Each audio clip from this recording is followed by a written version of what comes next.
أعوذ بالله من الشيطان الرجيم. بسم الله الرحمن الرحيم. اللهم صل على سيدنا محمد وسلم. bandiraɓe julɓe giɗo mon Ibraahiima Umar kan Katante Leñol mo Aañam Yeroyaaɓe arti jokkande en windande men tataɓere e deftere Lakdari. En garino ha wonde neɗɗo holko foti wadde e ko foti rentade wadde yo rutto faade e geno. Duttogol faade e geno woni tuubde. haadi o wi en neɗɗo yo tuub faade e geno wadde tuubgol kam holi ñaawoje mum. Jom deftere nde wi wa shuruɗu tawbati ko wiyete kuule duttagol, kuule lelnaɗe hen ko ma ɗeɗo garda nde ñaaweɗa ñaawore baɗɗo gollal ngal. kuulal gadanal ko annadamu, o nimsa ala ma faata wonde won ko fonno gullude o gollani, o nimsa wasde wadde ɗum nde. O nimsa won ko haɗano o woppani wasde woppude nde. Nde tawno neɗɗo so tawi nimsani ko gollanno ko, wontudemo e laawol peewal ene satta. So tawi o nimsi ko waɗano ko woni kuulal, wan niyatu an la yauda ila zanbin, o fiɓa kadi fimde sellunde. Mi nimsi ko goppunomi ko e ko bannomi ko hanani ko, mi fiɓi hande, mi ruttotako e kala ko ena addanami bakkat. Mi ruttotako e gollude kala ko ena addanami luurodirde e jamiroje joomo. Elle won biiɗo mbele ko ñande hen tan fodde ɗo o gollata ɗo, jaabuwol mum ko ala.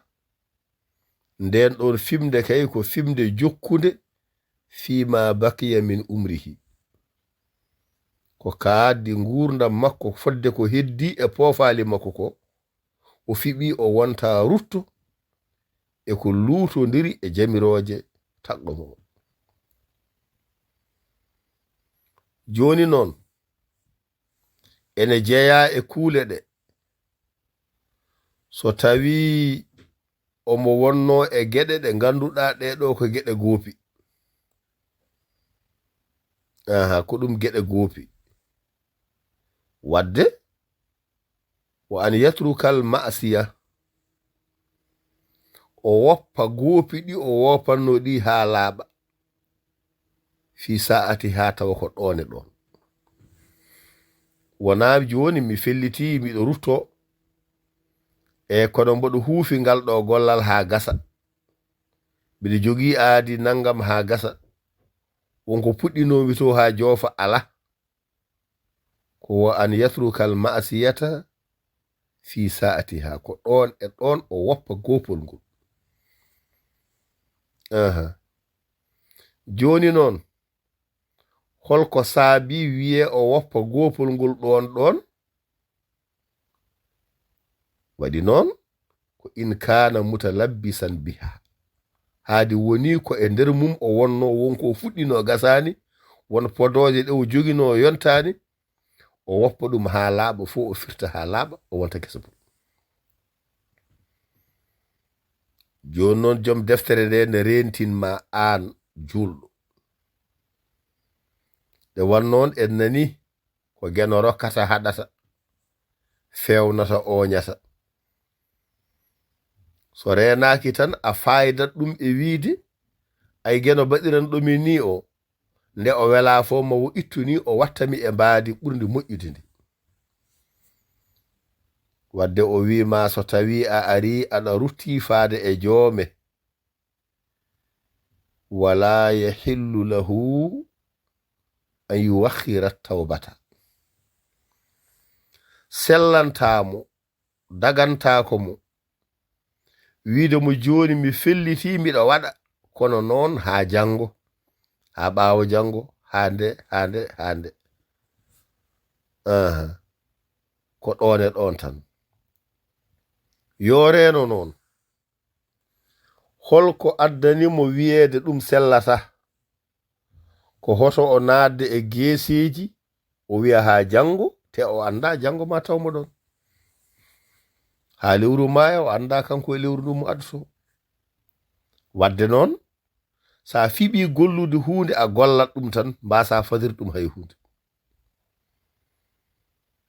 ɗum noon wala yaqula hoto wi kanko neɗɗo o miɗo sabbo e duttagol ngol hatta yahdiyanillahu ha gena ɗowami fewnami e peewal ngal sa yimi wayini ko kanko tan wela mbiɗo wayni yando yiɗi ittude fo iwata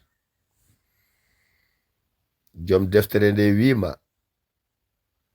reenu koy nde taw noon sa renaki ɗum fa innahu ayno wiide noon nde e gollorade noon min alamati shaqai ɗum ne nandi e maale malkisude nde tawno so fiɓi wadde moƴƴere o waɗani o wi hande so woodi ko fali o yehi e yolde hakkundere nde o heɓani fartange wadde ɗum ne nandi e maale malkisude rento ete wal khislani aɗum kadi nandi e majjere woni wembere ɗum ne nandi e majjere joom hakkille gollorade noon wirude noon waɗirde noon ɗum ko majjere ete ay pelliɗɗo ena gollira noon ne haalda noon o yo andu koyɗum ɗo wa ɗamsil basirati ɗum ɗo koy ko melsitede jiiɗe ɓernde ɗum ko melsitede jiiɗe ɓernde ay ɓernde makko nde famde ɗum ɗo ne foti moƴƴude yo moƴƴu ɗum ne foti bonde yo rente so tawi ɓernde nde natti yiide e famde ko noon foti wonde ha ene wiya ha Allah fewnami ɗum yo andu ko maale malkiso ko majjere ko wumnede jiiɗe ɓernde ngumdam ɗam ganduɗa ko dewus